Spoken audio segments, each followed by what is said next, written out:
হরে কৃষ্ণ। পাপমোচনী একাদশীর দিনে উচ্চারণ করুন এই একটি মন্ত্র। এতে জীবনে সৌভাগ্য আসবে। এবং চৈত্র মাসের কৃষ্ণপক্ষের একাদশী 25শে মার্চ নাকি 26শে মার্চ পালন করতে হবে। ও আমরা একাদশী পালন করি, কিন্তু একাদশীর সংকল্প মন্ত্র ও পারণ মন্ত্র জানি না। আজকের এই পর্বে আমরা সেই প্রসঙ্গে জানার চেষ্টা করব। খুবই গুরুত্বপূর্ণ প্রসঙ্গ। পাশাপাশি শাস্ত্রে এই একাদশীর বিশেষ মাহাত্ম্য কথা বর্ণনা করা হয়েছে, আর সকলেরই জানার প্রয়োজন। সকলকে স্বাগত জানাচ্ছি আমাদের পৌরাণিক অজয় কথা চ্যানেলে। আমরা সবসময় চেষ্টা করি এইরকমই সনাতন ধর্মের ধর্মীয়ত সকল গুরুত্বপূর্ণ তথ্যগুলোকে এবং নানা দেবদেবীর ব্রত কথা তথ্যগুলোকে আপনাদের সাথে উপস্থাপনা করতে, শেয়ার করতে। তাই আসুন আগামী কিছুক্ষণ সময় ধৈর্য ধরে আজকে পাপমোচনী একাদশী ব্রতের বিশেষ তত্ত্বগুলো জেনে নিই। আশা করছি সমৃদ্ধ লাভ করবেন। ভালো লাগলে একটা লাইক করে কমেন্টে লক্ষ্মী নারায়ণের নামটি অথবা ভগবান শ্রীকৃষ্ণের নামটি একবার হলেও লিখে যাবার অনুরোধ জানাচ্ছি। এবং চ্যানেলে নতুন হলে অবশ্যই সাবস্ক্রাইব করে পাশে থাকবেন। তো পাপমোচনী একাদশী ব্রত পালন করতে হবে আগামী বুধবার 26শে মার্চ 2025 সাল 12ই চৈত্র 1431 বঙ্গাব্দ বুধবার পবিত্র ও শুভতম পাপমোচনী একাদশী ব্রত। চৈত্র মাসের কৃষ্ণপক্ষের একাদশী ব্রত পালন করতে হবে 12ই চৈত্র 1431 বঙ্গাব্দ বুধবার 26শে মার্চ 2025 সাল বুধবার। বেশিরভাগ স্থানে 25শে মার্চ এই একাদশী ব্রত পালন করতে হবে, কিন্তু ভারত ও বাংলাদেশে এই ব্রত পালন করতে হবে 26শে মার্চ বুধবার। তো আপনি অবশ্যই প্রতিটি একাদশী পালন করবেন ভগবানের সন্তুষ্টি বিধানের জন্য। তো আপনি আপনার পরিবারের সকলকে, বন্ধু বান্ধব সকলকে উৎসাহিত করবেন এই পাপমোচনী একাদশী পালনের জন্য। সর্বপাপ হতে মুক্তি পেতে অবশ্যই একাদশী ব্রত পালন করবেন এবং ভগবানের নির্দেশাবলী পালন করার মাধ্যমে ভগবানকে সন্তুষ্টি বিধান করতে পারেন। তো একাদশী কিভাবে পালন করতে পারি, একাদশীতে কি কি খেতে পারবেন, কি কি বর্জনীয়, সংকল্প মন্ত্র ও পারণ মন্ত্র ও আমরা আলোচনা করেছিলাম। আমাদের চ্যানেলে ভিডিও দেওয়া রয়েছে এবং আমরা ডিসক্রিপশনে লিংক দিয়ে দিয়েছি, আপনারা দেখে নিতে পারেন। তবু সংক্ষেপে বলছি, একাদশীর দিন, একাদশীর পরের দিন এবং একাদশীর আগের দিন, এই 3 দিন আপনারা সকল প্রকার আমিষ আহার বর্জন করবেন এবং চা, পান, বিড়ি, সিগারেট, গুটখা প্রভৃতি সকল প্রকার নেশা জাতীয় দ্রব্য বর্জন করবেন। দ্রুত ক্রীড়া এবং জুয়া খেলা বর্জন করতে হবে।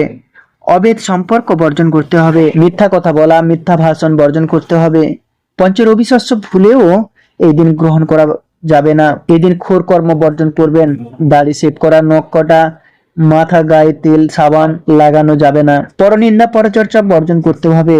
এবং একাদশীর আগের দিন সকালে ভগবানের শ্রী কমলচরণে তুলসী দল অর্পণ করে একাদশীর সংকল্প মন্ত্র উচ্চারণ করে আপনি একাদশীর সংকল্প করবেন। সংকল্প মন্ত্র হলো একাদশাং নিরাহার স্থিত অহম অপরহণিনী ভক্ষামি পুণ্ডরিকাক্ষ শরণং মে ভবচ্যুত। একাদশীর আগের দিন 11টা, 11:30টার মধ্যে রুটি প্রসাদ বা অন্ন প্রসাদ গ্রহণ করে আপনি দন্ত মার্জন করে নেবেন, কারণ একাদশীর ব্রত দিনে দন্ত মার্জন নিষেধ। এবং একাদশীর দিনে সকল প্রকার রবি শস্য বর্জন করতে হবে। দেখুন, কোনো প্রকার আটার রুটি, ময়দার লুচি, সুজি, শ্যামা দানা, শ্যামার চাল গ্রহণ করা যাবে না।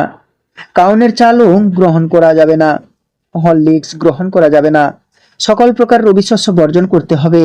দেখুন, একাদশী ব্রত যদি নির্জলা ব্রত পালন করতে পারেন সেটি অতি উত্তম। যদি উহাতেও অসমর্থ হন, একাদশীতে পঞ্চরবি শস্য বর্জন করা তো ফলমূলাদি অনুকল্প গ্রহণের বিধান রইয়াছে।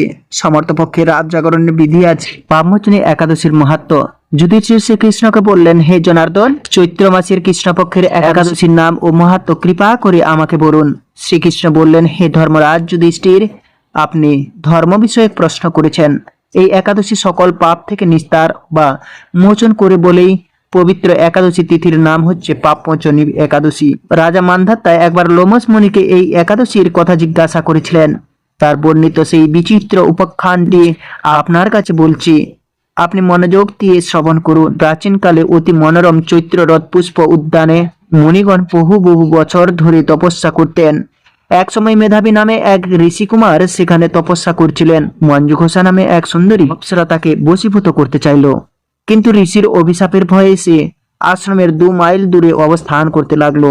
বিনা বাজিয়ে মধুর স্বরে সে গান করত। একদিন মঞ্জু ঘোষা মেধাবীকে দেখে কামবানে পীড়িতা হয়ে পড়ে।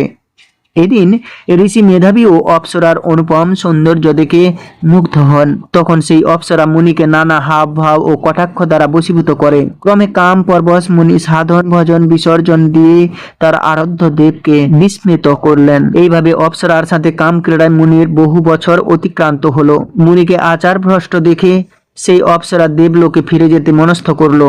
একদিন মঞ্জুঘোষা মেধাবী মুনিকে বলতে লাগলো, হে প্রভু, এখন আমাকে নিজ গৃহে ফিরে যাবার অনুমতি প্রদান করুন। কিন্তু মেধাবী বললেন, হে সুন্দরী, তুমি তো এখন সন্ধ্যাকালে আমার কাছে এসেছো, প্রাতঃকাল পর্যন্ত আমার কাছে থেকে যাও। মুনির কথা শুনে অভিশাপের ভয়ে সেই অপ্সরা আরো কয়েক বছর তার সাথে বাস করলো। এইভাবে বহু বছর 55 বছর 9 মাস 7 দিন অতিবাহিত হলো।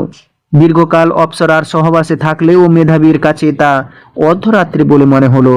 মঞ্জুঘোষা পুনরায় নিজ স্থানে গমনের প্রার্থনা জানালে মুনি বললেন, এখন প্রাতঃকাল, যতক্ষণ পর্যন্ত আমি সন্ধ্যা বন্দনা না সমাপ্ত করি ততক্ষণ পর্যন্ত তুমি এখানে থাকো।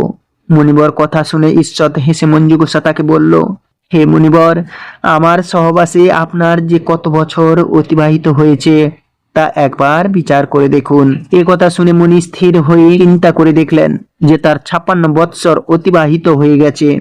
মুনি তখন মঞ্জুঘোষার প্রতি ক্রোধ পরবশ হয়ে বললেন, হে পাপিষ্ঠে, দুরাচারিণী, তপস্যার ক্ষয়কারিণী, তোমাকে ঠিক, তুমি পিশাচী হও।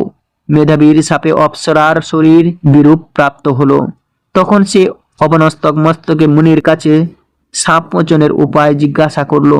মেধাবী বললেন, হে সুন্দরী, চৈত্র মাসের কৃষ্ণপক্ষিয়া পাপমোচনী একাদশী সর্বপাপ ক্ষয়কারিণী। সেই ব্রত পালনে তোমার পিশাচত্ব দূর হবে। পিতার আশ্রমে ফিরে গিয়ে মেধাবী বললেন, হে পিতা, এক অপ্সরার সঙ্গ দোষে আমি মহাপাপ করেছি। এর প্রায়শ্চিত্ত কি, তা কৃপা করে আমায় বলুন। উত্তরে চবন মুনি বললেন, চৈত্র মাসের কৃষ্ণপক্ষিয়া পাপমোচনী একাদশী ব্রতের প্রভাবে তোমার পাপ দূর হবে। পিতার উপদেশ শুনে মেধাবী সেই ব্রত ভক্তি ভরে পালন করলো। তার সমস্ত পাপ দূর হলো। পুনরায় তিনি তপস্যার ফল লাভ করলেন। মঞ্জুঘোষা ওই ব্রত পালনের ফলে পিশাচত্ব থেকে মুক্ত হয়ে দিব্য দেহে স্বর্গে গমন করলো। হে মহারাজ, যারা এই পাপ মোচনী একাদশী পালন করেন তাদের পূর্বকৃত সমস্ত পাপই ক্ষয় হয়। তাদের পূর্বকৃত সমস্ত পাপই ক্ষয় হয়। এই ব্রত কথা পাঠ ও শ্রবণে সহস্র গোদানের ফল লাভ হয়। তো এই ছিল মূলত এই একাদশীর মাহাত্ম্য কথা। এখন জেনে নেব এই একাদশী ব্রতের পালন কিভাবে করতে হবে এবং একাদশী মন্ত্র এবং কখন এই শুভক্ষণ যখন আমরা এই একাদশী ব্রত যখন এই একাদশী ব্রতের পালন করব বা এই ব্রত ভঙ্গ করব। তো আসুন বিস্তারিত জেনে নিই। 26শে মার্চ বুধবার একাদশী পালনের দিন পরের দিন অর্থাৎ বৃহস্পতিবার ঢাকা ও বাংলাদেশে পালনের সময় সকাল 5:55 থেকে 10টার মধ্যে পাপমোচনী একাদশীর ব্রতের ভঙ্গ করে নেবেন অথবা পালন করে নেবেন। কলকাতা সহ পুরো ভারতবর্ষে পালনের সময় হলো সকাল 5:33 থেকে 9:39 মধ্যে। এই সময়ের মধ্যে আপনারা পালনটি এই পাপমোচনী একাদশীর ব্রতের ভঙ্গ করে নেবেন অথবা পালন করে নেবেন।